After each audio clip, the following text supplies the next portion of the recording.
Bismillahirrahmanirrahim. Assalamualaikum warahmatullahi wabarakatuh. Alhamdulillahilladzi anjala ala abdihil kitaba wa lam yaj'al lahu iwaja. Asyhadu an la ilaha illallah wa asyhadu anna Muhammadan abduhu wa rasuluh, amma ba'du. Faqad qala Allah Ta'ala fil Qur'anil Karim, a'udzu billahi minasyaitonir rajim. Bismillahirrahmanirrahim. Ya ayyuhalladzina amanu kutiba alaikumusiyam kama kutiba alal ladzina min qablikum la'allakum tattaqun. Shadaqallahul azim wa shadaqal rasulul habibul karim wa nahnu ala dzalika minasyahidin wa syakirin walhamdulillahi rabbil alamin. Hadirin yang dimuliakan oleh Allah Subhanahu wa taala. Bulan Ramadan adalah bulan yang dimana bulan penuh keagungan, bulan penuh keberkahan, di mana setiap kaum muslimin sangat menanti-nantikan datangnya bulan Ramadan.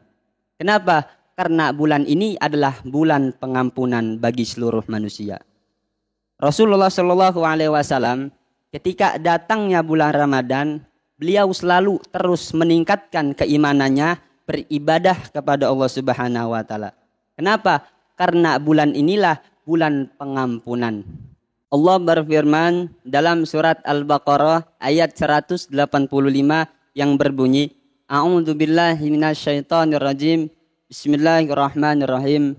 Syahrul Ramadan alladzi unzila fihil Qur'anu hudan linnas. Bulan Ramadan adalah bulan turunnya, datangnya Al-Qur'an untuk umat manusia, untuk petunjuk bagi hidup mereka. Dalam ayat ini sudah dijelaskan bahwasanya Al-Quran diturunkan ketika datangnya bulan Ramadan. Untuk apa? Sebagai petunjuk bagi umat manusia. Hadirin jamaah yang dimuliakan oleh Allah Subhanahu wa taala. Bukan hanya itu, bahkan bulan Ramadan Allah Subhanahu wa taala mengunci pintu-pintu neraka dan membuka lebar-lebar pintu surga. Dan Allah Subhanahu wa taala mengikat para syaitan agar tidak mengganggu manusia ketika beribadah puasa. Hadirin jamaah yang dimuliakan oleh Allah Subhanahu wa taala. Rasulullah Shallallahu Alaihi Wasallam menganjurkan kita untuk selalu senantiasa beribadah, memperbanyak ibadah, memperbanyak berdekat diri kepada Allah Subhanahu wa taala. Ada 3 kebiasaan Rasulullah ketika datangnya bulan Ramadan.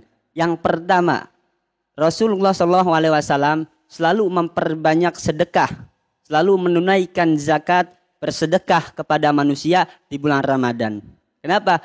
Karena sedekah adalah penyelamat bagi kita kelak di yaumil kiamah nanti. Yang kedua apa?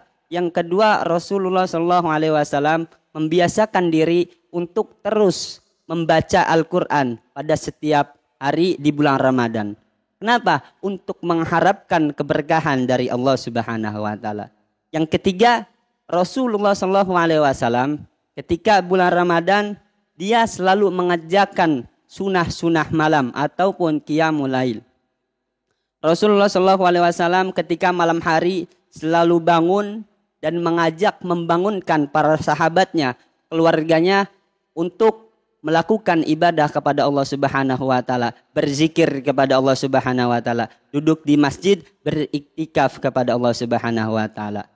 Salah satunya melaksanakan salat taubat, melaksanakan salat tahajud. Allah Subhanahu wa taala akan memberi pahala bagi orang yang senantiasa selalu berdekat diri kepada Allah Subhanahu wa taala. Rasulullah sallallahu alaihi wasallam bersabda, Man sawma ramadana imana wahtisaban ghufira lahu ma taqaddama min dambi.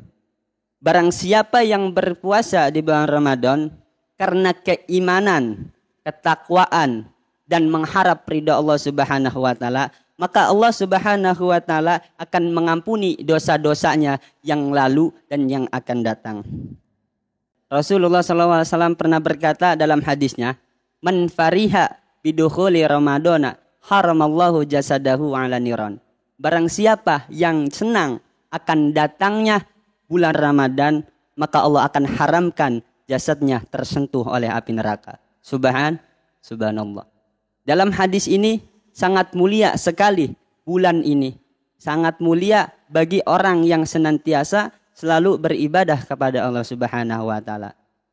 Maka dari itu, marilah kita tingkatkan keimanan kita untuk terus selalu bersemangat dalam beribadah, mencari amal-amalan yang sangat mulia, yang sangat dicintai oleh Rasulullah dan sangat dikagumi oleh Allah Subhanahu wa taala.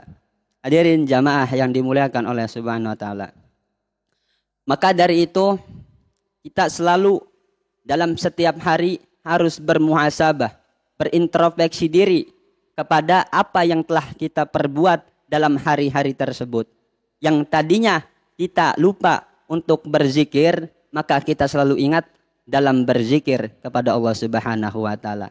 Ketika kita lupa untuk beribadah, kita harus berpikir kembali bahwasanya hidup di dunia tidak akan kekal abadi, akan tetapi hidup di dunia hanya sementara, sesaat yang akan kita tempati di sini. Hadirin jamaah yang dimuliakan oleh Allah Subhanahu wa taala. Intisari dari ceramah ini, marilah kita terus berintrospeksi diri, mengamalkan apa yang Allah Subhanahu wa taala beritahu dalam Al-Qur'an dan apa yang sudah Rasulullah SAW amalkan kepada kita untuk mengerjakan sunnah-sunnah, bahkan kewajiban kita untuk selalu beribadah kepada Allah Subhanahu wa taala. Karena Allah pernah berkata dalam Al-Quran, sungguhnya Allah ciptakan jin dan manusia bukan untuk apa-apa, akan tetapi untuk senantiasa selalu beribadah kepada Allah Subhanahu wa taala. Mungkin hanya itu saja yang bisa saya sampaikan. Kurang lebihnya mohon maaf. Semoga bermanfaat. Wassalamualaikum warahmatullahi wabarakatuh.